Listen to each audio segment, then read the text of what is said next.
Okay, Elizabeth, do you want to do the introduction? Good evening, everyone.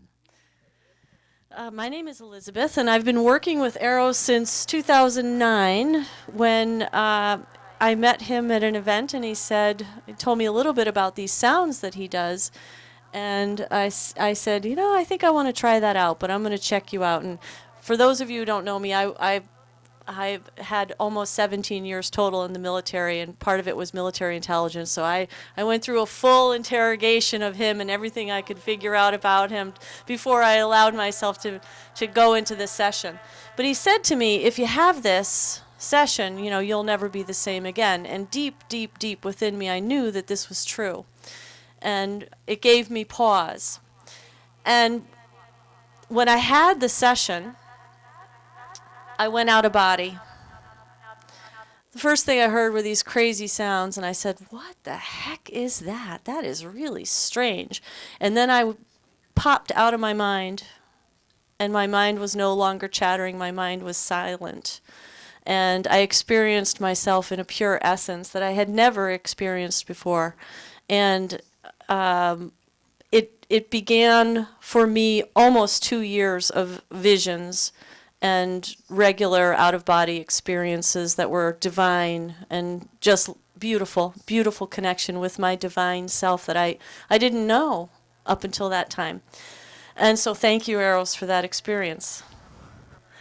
And we're going to show a short little video. Aros did we kind of went on the road and we were doing these sessions, and I felt that if this experience could happen for me, it could happen for a lot of people. So it's been my mission since that time to take this to a place of mass consciousness. So we generally don't come and do Conscious Life Expo and events like Alchemy event. We are generally out there working in mass consciousness places, and we have a company called Galactic Orgasm Design that we're using to get to people who aren't exposed to this stuff at all.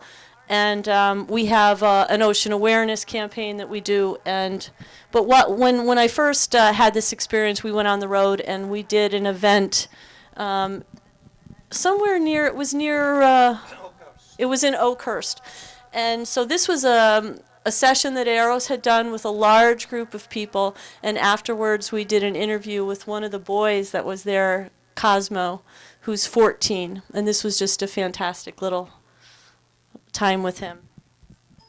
So listen to that, please, because it's very amazing. Rick, are you ready? Yeah. Rick, take a seat. Going. Hey, so here we are again, and Cosmo. Are you able to hear that? Thank you so much for sharing this with me. You were 13 years of age, right? Yes. So you're basically a teenager. Yes. And you came with your mom and daddy on what day was that? On Tuesday evening, right? Yeah. When I gave a talk and then did an activation on people. Would you share with me what happened when I was working on one of the women there? You remember that? Yeah.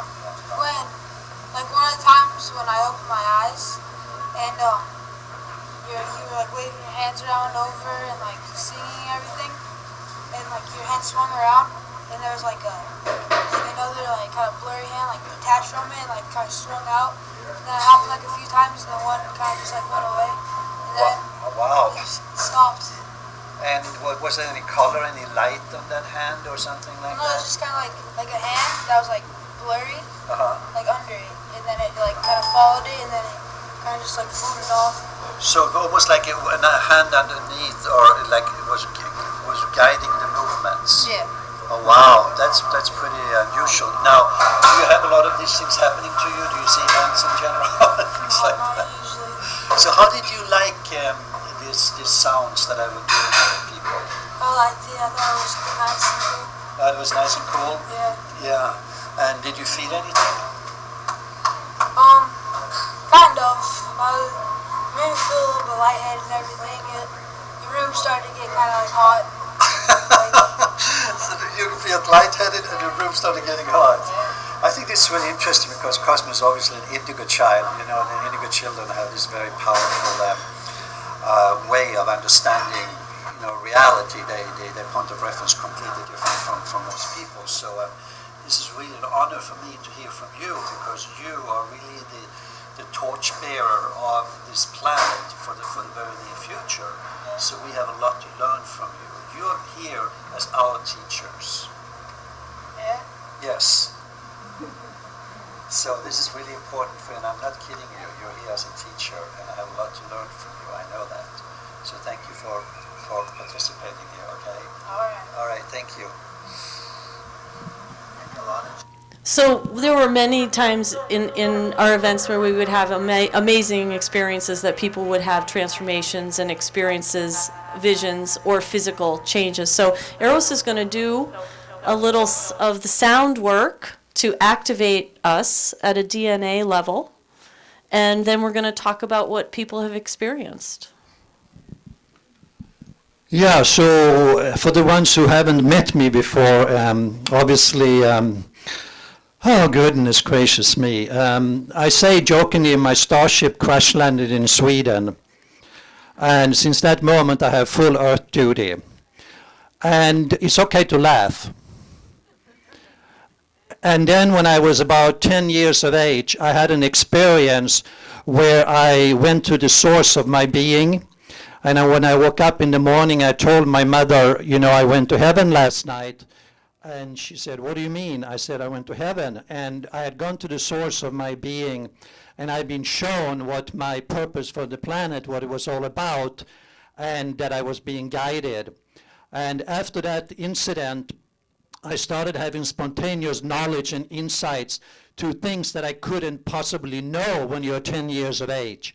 I understood how starships flew in and out of different dimensions, and it was almost like a matter of fact. And I used to wake up in the morning and draw how the ships were moving in and out of different dimensions, and they were talking about electromagnetic fields. And you know, in school, I couldn't put together 3 times 7 make it 21. That was really tough for me. But explaining these complex, you know, electromagnetic teachings and energies was very, very, but as I said, a matter of fact. And so I set on a quest. Life became my university. I really wanted to understand why I'm on this planet, what's the purpose, and where do I go when I die. Because I saw all around me that people were basing their reality on everything on the outside, not on the inside. And I realized the true happiness, the true joy, the true source of who we are exists within us under all circumstances, and it never shifts really. We are always perfect and whole right now. Nothing can really change that. We can't add anything, and we can't take anything away either. So I was more interested in merging myself into that place. So I realized, what do I have to do in order to do that? Well, I have to neutralize myself. That's how I called it. So basically, I had to understand what made me function. I wanted to get out of traditions, religions, beliefs, concepts, cultural, personal, because I came to see very quickly that my life wasn't mine. I realized I wouldn't say that. I wouldn't feel like that. I realized I was more like a parrot. I mimicked what my father would have said, or my mother would have reacted in a situation, or what culture or religion and all of that. And I said, I want to really know who I am. How would I feel in this situation? What would I do? So it took me many, many, many years of putting myself under a loop and really observing myself. And then in 1978, I had a clothing boutique in Marbella, Spain, and suddenly I had this light, and I said, wow. And I rushed out of the store, crossed the street, onto the beach, hugged the first person I saw, and I said, I am free for the first time on this planet. And I realized that who I am, and then a little later on, I had an experience where I died and was reborn at the same instant. And after that experience, something inside of me was severed, and I realized that I could never ever again identify being the storyline, or being my mind, or being my emotions and feelings. I understood on a very deep level that I'm a divine consciousness, and we all are. And and I was looking up into the sky, and there was birds flying in towards they were pretty cloudy that day, but they were flying into the light, and I realized nothing ever vanishes or disappears. It's just our insight. We believe things disappears. However, when you see bubbles, when kids are playing with bubbles, they blew bubbles, right? They pop, but they really don't vanish. They move into a different frequency, a different dimension, if you like. So everything is connected. Hello? Everything is connected. Everything is really like a hologram. And then when I started playing with the dolphins in the open ocean, I started having these amazing, beautiful experiences. And the dolphin taught me that they are on the planet to assist us in this time right now, that we co-creating together with the dolphins for the next paradigm, for the next shift, because the dolphins and the whales, the cetacean nation, they live already in the 5th or 6th or 7th dimension, where the human consciousness is heading towards very, very rapidly. And because we had to wake up to understand the oceans, you see what I'm wearing here, the one world, one ocean? The oceans is a fundamental key to the awakening. The truth within the ocean can liberate the human consciousness like this. So the dolphins have not just been playing with people for them to understand who they are, they've also purposely brought people back into the ocean to heal the memory of Lemuria and Atlantis, so we really can start embracing the truth of who we are. Human beings are amphibious beings. We have the capacity to live in the ocean, underneath the water as well. And the free diving championships in Europe has proven that some of these divers with only a mask, a nose clip, and big fins, they go down 400 to 500 feet. And when they do that, obviously all the blood turns into oxygen and is situated in the brain. Now, submarines during the Second World War couldn't go that deep because of the pressure. So the human body has a capacity, an amazing capacity, to regulate itself to this depth. So the human body is a vehicle, is a divine chariot. A great master said, you can live in this body as a nightclub or a temple. The best is to have it balanced, live a little bit in both. So anyway, the dolphins have been so good to me, and they have changed my life so much and so completely. One of the first messages from the dolphins were, where there is true love, shapes and forms disappear, and left is only our smile. Now you can go home and meditate on this saying, and it will take you very, very deep. And many people have asked me through the years, so what about the dolphins? Are they disappearing? I said, no, they're already living in the dimensions that we are heading towards. Besides that, I want to clarify something for you all. You can never leave the third dimension. Every dimension is entwined within one another, like threads in a garment. However, we can ascend to the 4th, 5th, 6th, or whatever, and still see the third dimension. We are not trapped in it anymore. That's the difference. So this idea we are leaving, going somewhere. How can you go somewhere when you're everywhere? Right? And part of the dolphin teachings is that we need to take responsibility for who we are. And who are we? Divine, multi-dimensional beings.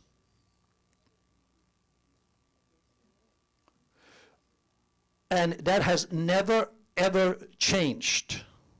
However, now we are in a pivotal time right now.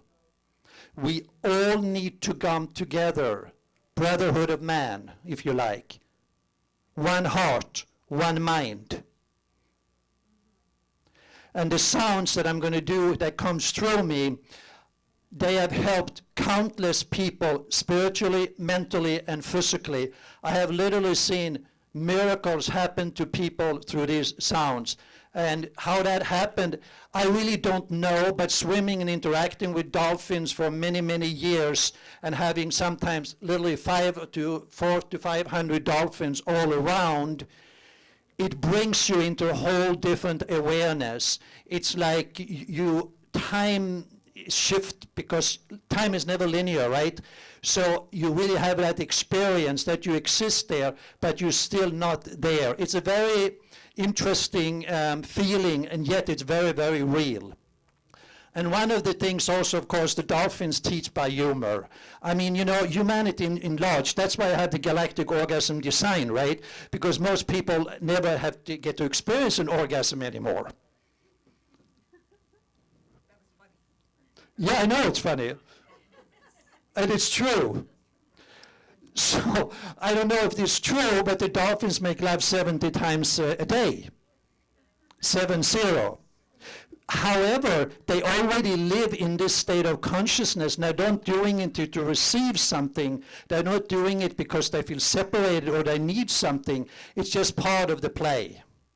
Humanity, we become so serious. Not serious, the star.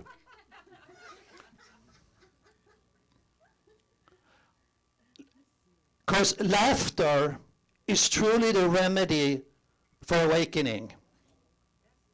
When everything is taught through laughter and joy, it's actually possible to get children's attention. When it gets serious, I'm out of here. And it's the same with us, truly, isn't it? So anyway, so the clothes, Galactic Orgasm Design, it's a play with words, right? So when you wear these clothes, you maybe get an orgasm. And we did muscle testing with these clothes. You're laughing. However, we did muscle testing in Las Vegas a few weeks ago. People who were wearing black, we put on similar jacket like this, and we did a muscle testing, and my goodness, they were much more centered. They were much stronger. Color, vibration creates a pattern. These patterns affect your consciousness. No question about it. Why do we go out in nature when we feel depressed? Yeah, it's beautiful. It's different colors. It's different vibrations and frequencies, right?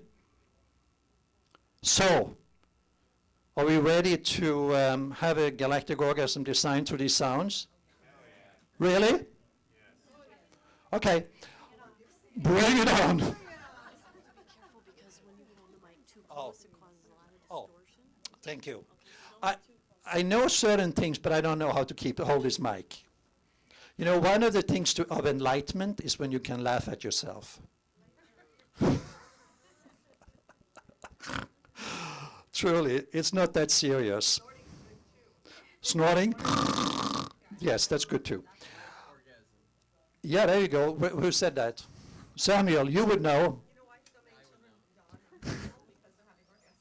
All right, so what I do my galactic spiel, and then I do 3 ohms, and then we'll see what happens. Now, I've had people who have been in a wheelchair for 30 years, who after one session told me, Aros, my hair and my nails are starting growing again.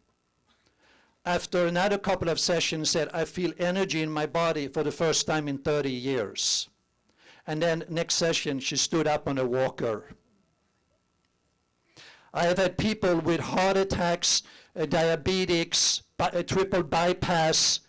When I was working on this man, he said, I have never, ever experienced so much love in my life before.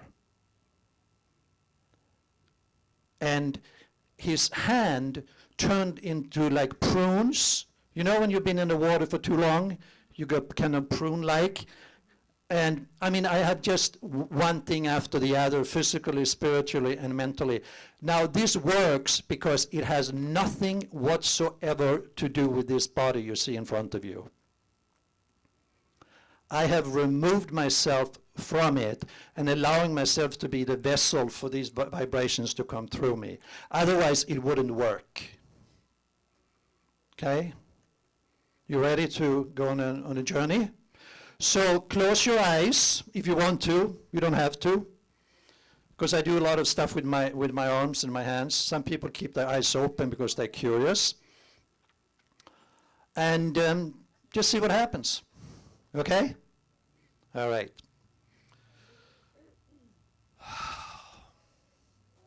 I'm going to take off my jacket because I'm getting hot already.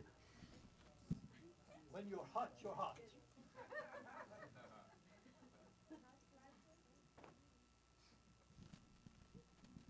Actually, I'm becoming younger and younger. I'm noticing my body, wow, I'm going through a rejuvenating process. And it shows up in certain parts of my body, and I'm wondering, oh my goodness, what's happening here? Yeah, I'm getting puberty. I'm like a puber. Oh my goodness. Are we having fun? Yeah. Okay, so, all right. Okay, let's get serious. Let's bring in the being from serious too. Normally I do it without the microphone, but I'll use the microphone. It's actually a little bit easier. Haria kilamaya, haria kilamanahuaya, lamaya, lamakiwahia, lamakinamrahaya, oya lamakilamanayahi, oya kilamanaya lamana, oya lamanakia lamanayaho, ya kilamanayo, ayo lemanaka, oyo, eolo, aneoyo, ekia lamanaya, I can traha, aya, I can traha, my yahi, ya kilamanaya, I can traha. I can try.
Oh